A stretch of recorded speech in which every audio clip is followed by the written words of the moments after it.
Sir. ये बबलू है, पानी पूरी बहुत अच्छी बनाता है। Thank you sir. सर एक बात बोलूं?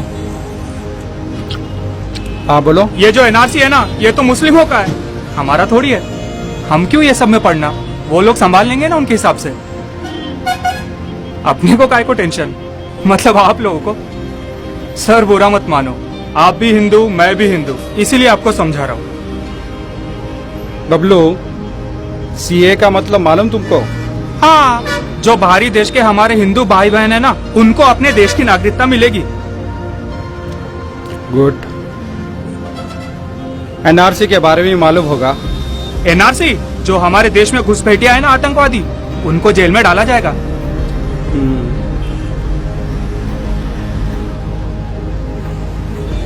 और एनपीआर? अरे वही तो नहीं पता सर। 2 दिन से अपने काम में इतना बिजी था कि मतलब न्यूज ही नहीं देख पाया। एक बात बता, ये देश किसका है? हमारा है सर। ये बिरला मंदिर, तिरुपति किसका है? हमारा है सर। चार मीनार किसका है? गंगा नदी और ताजमहल किसका है? अंबेडकर जी, गांधी जी, अब्दुल कलाम जी, ये सब किसके हैं? हाँ? हमारे देश के है सर। ये देश किसका है?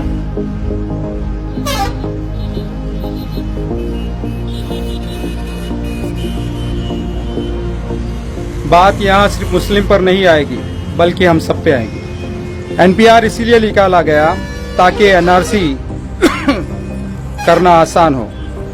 एनपीआर पहले तुमसे तुम्हारा नाम पूछेगा, फिर तुम्हारे माता पिता का नाम और उनका जन्म स्थान।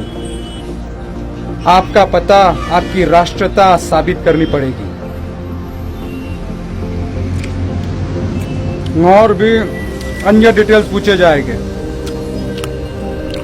उसके कुछ महीने बाद एनआरसी होगा। अगर तुम एनआरसी में सस्पेक्ट पाए गए तो फिर ये हमें ऑफिसर्स के चक्कर लगाएंगे। तुम्हारी नागरिकता खतरे में आ जाएगी। मतलब तुम देश के होकर देश के लोगों को लाकर इन्हें ही प्रूफ करना पड़ेगा कि तुम देश के नागरिक हो। और उसमें भी कोई जान पहचान वाले पड़ोसी जिसे आपकी बनती नहीं या दुश्मनी होगी, अगर उन्होंने आपकी शिकायत कर दी तो सरकार आपके खिलाफ एक्शन लेंगी और आप सस्पेक्ट पाए जाओगे। और अगर एनआरसी में फेल हो गए तो मुस्लिम्स को तो डिटेंशन कैंप में डाल दिया जाएगा। एससी, एसटी, दलित को देश में ही रखेंगे, मगर उनसे सारी सुविधाएं छीन ली जाएगी। ना ही उन्हें वोट करने का अधिकार होगा और ना ही उनको सिटीजनशिप मिलेगी। ना ढंग का जॉब, ना गवर्नमेंट स्कूल, ना हॉस्पिटल।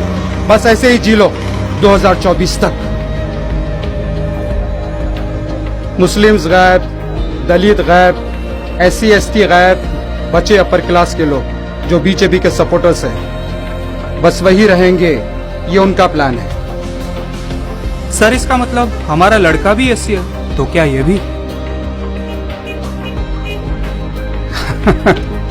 मुस्लिम खतरे में नहीं, बल्कि देश खतरे में है। समझा?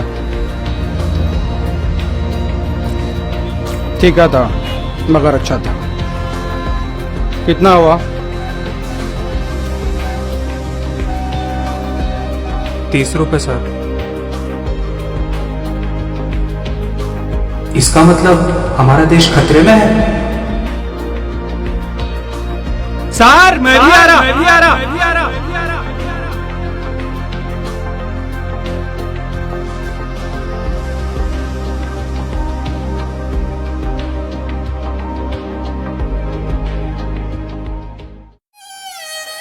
दोस्तों, आज मैं आप लोग को एक छोटा सा किस्सा सुनाता हूं।